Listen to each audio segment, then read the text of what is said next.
In the age of convenience, where every single answer to every weird and odd question we'd ever want is at our fingertips, what has it become? We can order DoorDash within minutes. If I really want donuts from across my city, I can have them here within the hour. It's the age of convenience. It's the age of instant gratification. If I run out of dog food, I could get it delivered. If I want to know at 3 a.m.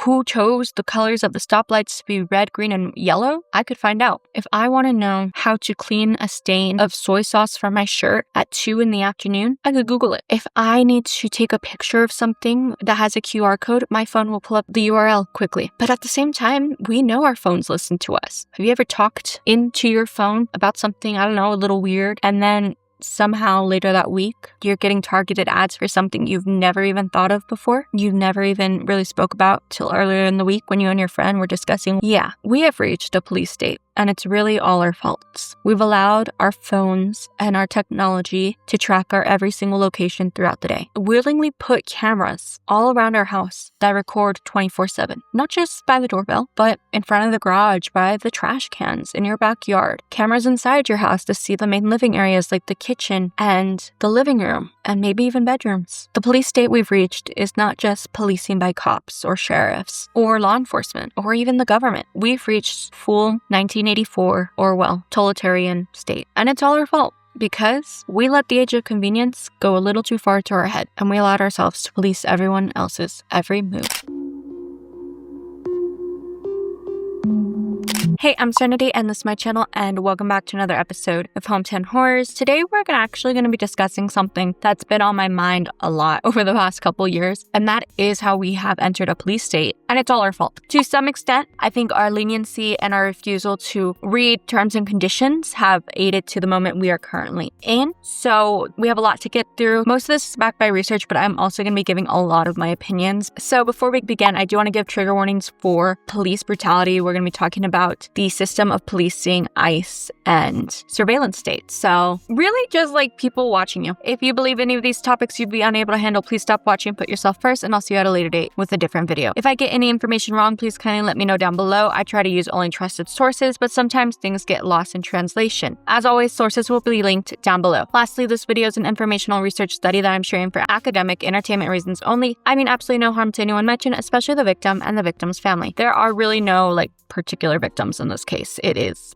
kind of all of us. So grab a blanket, grab a snack, grab a drink, and let's get into the video. The definition of the police state is as follows: a totalitarian state controlled by a political police force that secretly supervises citizens' activities. Police departments' resources actually depend on state-by-state funding. So in states like California and New York, their offices and departments get a lot more funding compared to states like South Dakota and Kansas have smaller populations and income. Even with police having more responding patrol officers, citizens often feel like response times are not enough or police just aren't worth giving a call to when something happens. In the United States, there are currently 4 levels of police lawful agencies, police enforcement agencies. Local departments such as the Boston Police Department are what everyone is very much familiar with when it comes to police forces. All counties in the U.S. have their own local police departments. Separate from the local police departments are the county sheriff departments, so sheriffs are different. 46 states have sheriff departments and have smaller departments compared to police departments in the sheriff's office, with their biggest responsibility of sheriffs being to operate the county jails. State law enforcement, it varies from state to state, but often they're responsible for patrolling highways, for drug trafficking, and any illegal activity. The most unique is the special jurisdiction of law enforcement agencies,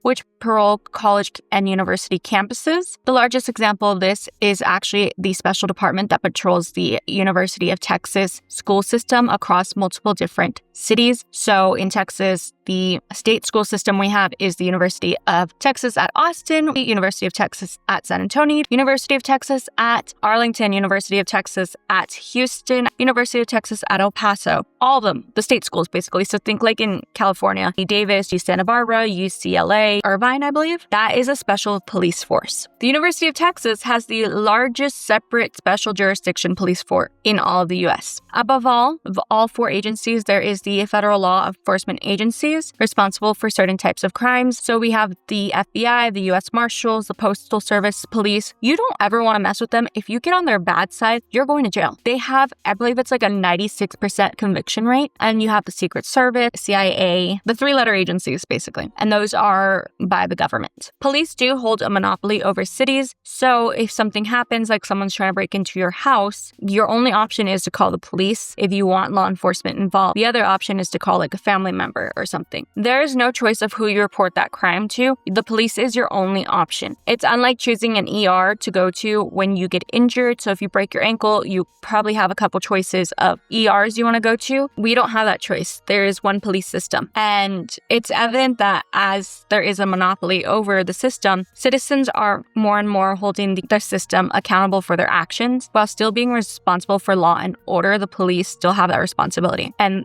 they have jurisdiction. If they don't like you, they don't have to help you. So all that information I actually got from my notes in my police and society course during college. We spoke with a bunch of other law enforcement officers would come in and lecture the class. I will link the textbook down below that we used. Since smartphones hit the scene in around 2007 when the first iPhone dropped, slowly we have been entering into a police state almost 20-ish years later, we're pretty much fully there. We have every single answer to every single thing at the touch of our fingertips. And yet somehow we have unconsciously taught ourselves how to surveillance each other. On June 8th, 1949, George Orwell's book 1984 first hit bookstores. The book premise is about the superstate of Oceania, which runs a totalitarian society under constant surveillance known as Big Brother. It's actually where the concept of Big Brother, the TV show, where you can watch these players 24/7 comes from. The themes of the book include government control, mass surveillance, and the manipulation of truth, history, and individuality. Basically, the book is a cautionary tale about totalitarianism inspired by Stalin's Russia and about political control leaning to the loss of freedom as more political control happens. I haven't read the book since high school, but I did pick up a copy at my Barnes & Noble because I want to be rereading the classics. So that is just like the basic overview. There's a bunch of different themes in the book, like they have TVs that keep you glued on it. And as long as you're glued onto that TV, you're not aware of what's happening around you, which we can use that metaphor with our smartphones. That is the book everyone keeps referencing right now on the internet. On average, the police academy across the US requires no college degree in most states, and it lasts anywhere from 3 to 7 months depending on the state. In Texas, it's about 36 weeks, and in Massachusetts, it's about 26 weeks. Now keep in mind, it doesn't take that long to become a cop. In fact, on average, 3 to 7 months, it takes longer to grow a baby, pregnancy. And recently, out of Atlanta in the past couple years has come Cop City, where just outside of Atlanta, a training center was built. According to the government website of Cop City, which is a nickname given by citizens, it is, and I quote, "The city of Atlanta has built a new public safety training center to support its need for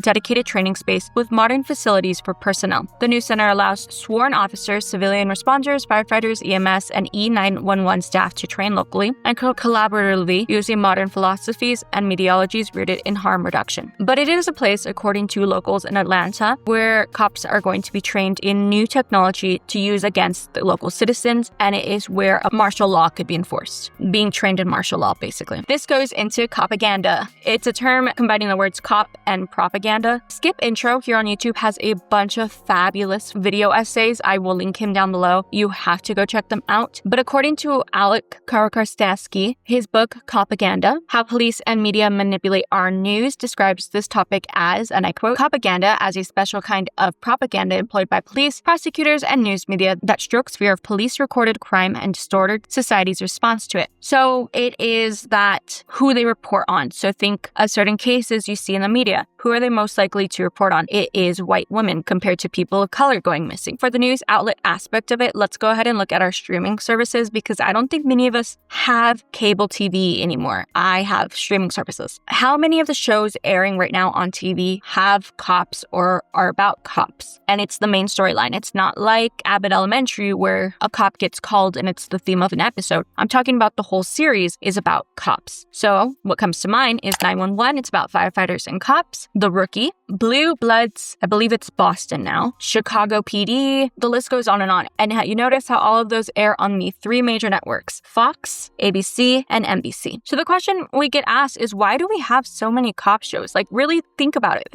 I don't care if you watch these shows, okay? My mother watches every single one of those shows. She's tuned in. Why do we have them? Let's ask that question. Because TV, like, it's kind of a fake reality. You have like The Office, you have Bridgerton, you have The Bear, are all shows that kind of are based in reality, but they're fantasy shows, right? We even have Paw Patrol, where the main dog's name is Chase, and he's the police dog Chase. Let's think about that one. Shows like the one I listed get the everyday watcher to believe in police and trust the police. Even shows like SVU, Law & Order Special Victims Unit, I used to be a fan and then I stopped watching it a couple years ago. It always ends with the victim getting justice. I really wish every victim of sexual assault would get justice, but that's just not reality. The lead actress who plays Olivia, she's spoken about how she's gotten multiple letters about people who were assaulted and they went to the police and they hope they get justice, and how she feels like that's great. But the hidden aspect is that they probably won't get justice. So it's letting you believe you can trust the police. Even shows like The Rookie, I've never watched it myself, but like I said, my mother watches it. It uses the real brand of police body cam, like the real ones they wear. They use the real ones, and half of the show's like footage, the creative control of it is the actual police cams. Like they switch to the police cams, and it leads us to get used to seeing police footage. If you're seeing what it looks like in a TV show, when you see it in real life, you get used to seeing that format. There are even documentaries where the whole documentary is pretty much made up of police cam footage, like The Perfect Neighbor and The Investigation of Lucy Letby on Netflix. The last one, Lucy Letby, I was trying to watch it recently. They have where one of the victims' moms just is an AI person. Like, it's her testimony, but the actual person talking is an AI figure. I didn't even make it 10 minutes in because the AI was like smiling when talking about the most horrific thing imaginable. So gone are the old days of you having one telephone line in the house. Now we have 24 access to all of us. We don't have home phones anymore. And back then, if you didn't answer the home phone, then you weren't home. And people just had to deal with that and just sit with that. But now our phones are constantly by us.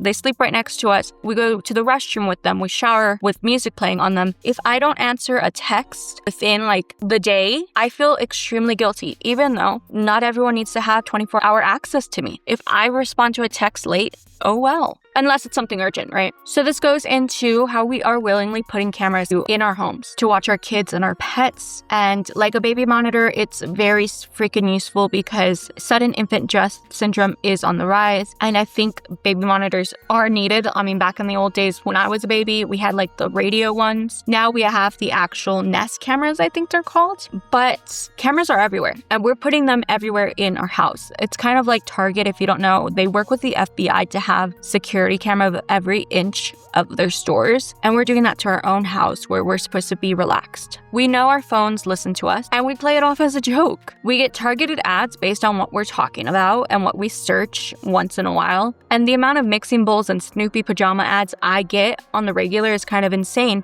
When I just did a quick search of it, apps like Instagram post your location using metadata and have access to our camera roll. Phones know exactly where photos are taken. Even with internet safety followed, like never posting in real time, Instagram still allows that to happen. Instagram also shows when you're online, actually on the app, to your friends. And I know TikTok has the same feature, and I know Snapchat does. So it's easy for your friends to see if you're scrolling at 3 a.m. based on a green dot on their profile picture. Even Spotify keeps asking if I want to live share what I'm listening to at all times. So it's not even for my friends to know. It's that anyone knows my Spotify username can find out exactly what I'm listening to at what time. No one needs to know that. I saw a TV commercial last week and actually during the Super Bowl where cars are now under the form of like nice luxury and everyone deserves to feel like a celebrity, that cars are now asking for your full legal name. So when you turn the car on, it says, "Welcome back, Ben Adler." We're forced to share our location at all times with apps like Strava that we use to track our runs and walks. Apple Location exists where you can share your location with your friends and family at all times through text message by just toggling a button off, and then you can go in the app, find my, and then find your friend. That is, I think,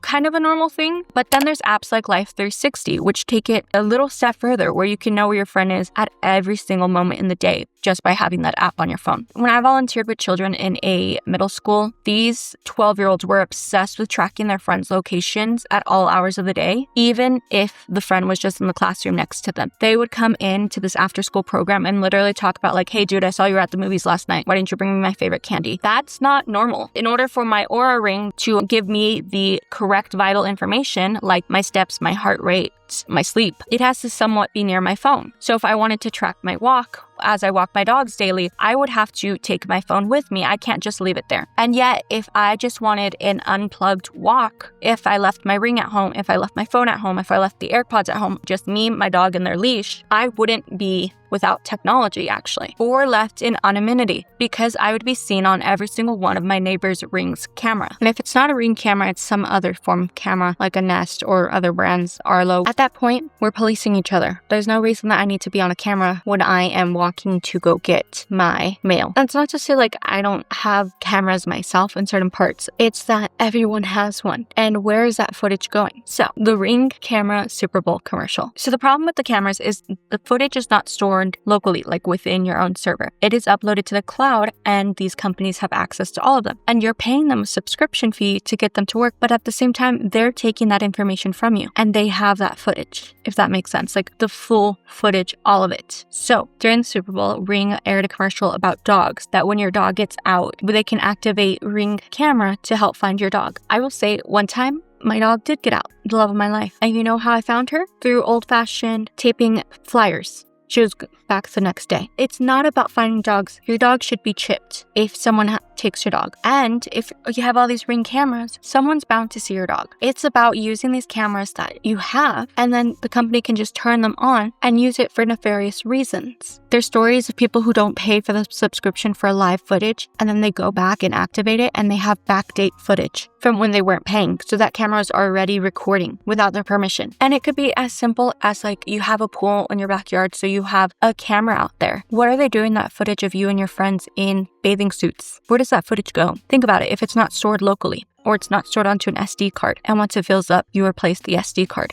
Everything's going to the cloud. It's as simple as someone hacking them. And Ring, which started off as an innocent Shark Tank company, now has contracts to be turning on people's cameras and using that footage to find people who look suspicious, even though mostly to aid in ICE, and it's mostly just because their skin tone is not white. ICE is also using what you search on your phone to place targeted ads to recruit you. So people who own firearms, people who like NASCAR, people who go to certain locations or like certain types of country artists, that is what they're using to target you to join, which is alarming in itself. So now let's go into, besides Ring cameras, something else we've created that is very normal since the rise of TikTok, and that is recording other people and posting it onto social media. I know a lot of people who have social anxiety to go outside in fear that they're going to be recorded and somehow find out that they're being recorded and it was posted online. It happens way more than not. It happens even with like Ring camera footage. If your neighbor says something nice or something and they post it online, yes, it could be heartwarming, but at the same time, no one consented to that. So how many times have we seen videos on the internet of dog piling on someone and that person didn't consent to it? There's a great article will have linked below called The Body Cam Hustle: How YouTubers Weaponize Freedom of Information Laws to Embarrass Young Women for Clicks by Michael Shores. And basically it is about how many male YouTubers are filing Freedom of Information Acts with their local county. It's a very simple form you fill out, and it's like a yes or no if they give you access to it. They're getting the police body cam arrest footage from, let's say, the 1st to the 15th of the month, right? And then they're filtering this footage to not use male names, so only the people that pop up are female, and then they're reacting to these videos that they have, probably the worst moment of your life, and then they're posting them online for people to react to, and they're calling these women horrible things. And why I'm saying it's women, it's another way that men are using this to humiliate women and then make millions of dollars off them if they get enough clicks and views, and they're getting tons of clicks and views. It's a whole economy, it's a whole niche, it's a whole subsection here on YouTube. So in these cases, the article spoke about how they're making making millions off of it. And sometimes people will find out that they're in one of these videos from friends or family. And then in order to get the video taken down, that YouTuber asks for a couple $1,000s, even after getting the AdSense, in order for the video to be taken down. Can you imagine your worst moment in life from a couple years ago, whatever it is, being reacted to on the internet? Especially people of color I know freak out when they get pulled over by police because of the history of police brutality. You could be pulled over for something as simple as like you not having the front license plate on your car. It's a simple fix and people freak out and they're crying. And then to have some random person you never heard of get that footage and laugh at it and post it for millions of people to see, you're in one way, you're working with the police, right? Because you wouldn't have this content if you didn't have the police doing the work for you. And then you're reacting to it, calling these women horrible things, and then you're posting it for millions of people to see, and you're making money off of people's worst moments in their life. So we go to my hometown. I've had this video planned for months, and it mainly stemmed from propaganda and also this. My hometown is El Paso, Texas. We have a Instagram profile here called FitFam. Out of the, I want to say El Paso has like 1 million population. It says a lot less on the internet, but it's about 1 million. Everyone uses this as a news source, okay? I will be driving with my brother in the car and he's like, oh, there's traffic right here. Instead of pull up the news, he says, check out FitFam. The amount of times this page has posted misinformation is insane. They literally post, like it's a guy's full-time job is to post local advertisements where just followers pay him for an advertisement on the story and for him to post local news. And I mean, like, he's posting in a week probably 100, 200, 300 times on this FitFam page. It is maybe a handful of posts have misinformation. How do I know that? Because my brother told me there was a new Sephora opening up in our hometown. So I went to the Sephora after he told me it was open, and it was not. And they kicked me out because I walked in and they said, oh, we're not open yet. We don't open until next week. You can't be in here. And I was kicked out. Rightfully so, right? So I told my brother and he's like, well, FitFam said they were open. So I just believe that. I cannot stand anyone in my life who says to open this damn page for news. Do not talk to me about this page. But I want to talk about this page to you because if you pull it up on Instagram right now, its main thing is it posts traffic inconveniences, arrest records, and people of the city doing humiliating things, right? So yes, it is important to have like ongoing what's happening in traffic, that sort of situation. But the problem is, it goes back to the whole theme of this video, is people policing each other. People will record other people for this page, right? Road rage is insane. If two people are bickering out of their car windows, recently there was some guy cut some woman off and he got out of the car and pulled her car door open and was literally trying to pull her out of the car, right? Instead of, I don't know, jumping out to help this woman who's being assaulted by this strange man, you know what the people did? Multiple different angles. Everyone recorded it and sent it to this guy to post. And yes, I do think to a certain extent we should know sort of crimes happening, but it's gotten to the point where everyone wants to record incidents happening. It could be as simple as like the line at the new Whataburger, which is a Texas food chain, is long at the new place. Let me take a photo and send it off so FitFam could post about it. 2, literal crimes happening and they're posting it and people are sending it through the DMs to be posted. And I don't think, I'm trying to not make this, it sounds inconsequential, but I mean it's super important because it has turned the whole city into their 5 minutes of fame on FitFam. I'm not even kidding. There have been, even just making fun of the unhoused has been posted on this page because someone decided to record them and DM it. 1, we're policing each other, and 2, we're giving all this power to one person to post it, if that makes sense. The problem is, I cannot tell you how many times people are recording everyday happenings or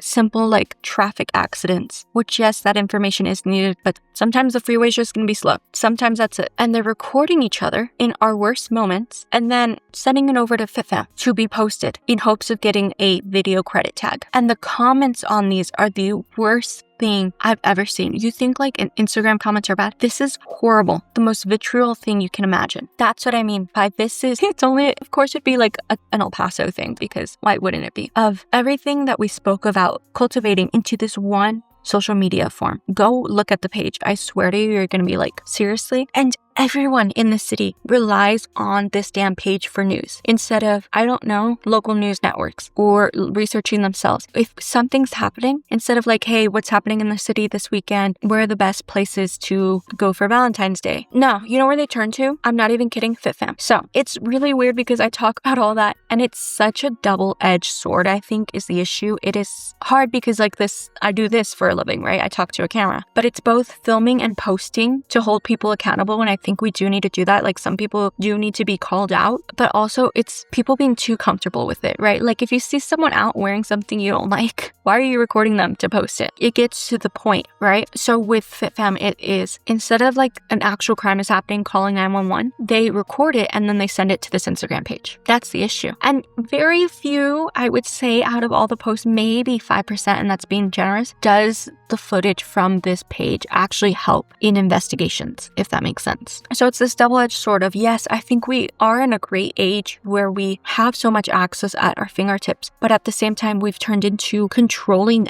everyone else with the same situation. Or people are just not remembering internet safety and they're posting in real time their real location, and then crimes happen or something happens. So I will say, as like a sort of conclusionary summary out of all of this, because I could make a whole series out of this, and I know it's not 100% everything I told you was like source giving. A lot of it was more of my opinion, is that remember, at the core of it all, if an app isn't asking for your money, you're the currency, right? Certain apps, they need a subscription, right? Like Netflix, I pay for Netflix, right? If they're not wanting money, you are the currency. And the currency could be like Ring cameras. It could be literally your actual video outside of your house, where it could be as simple as your email. People sell your email address. It could be your location of where you frequent, where your phone is often to sell. Understand that in this age right now, we are policing each other to an insane amount. I could go on forever. That is all I have for this video. Let me know your thoughts and opinions on this topic down below. Again, all the sources I discussed will be linked down below. Again, that article on the body cam is going to be linked down below, and my textbook is going to be linked down below. Don't forget to like, comment, and subscribe if you haven't already. All my social media is linked again in the description box. But yeah, that is all I have for you. Love you, mean it, kisses, don't think stupid, and I'll see you all next time. Bye.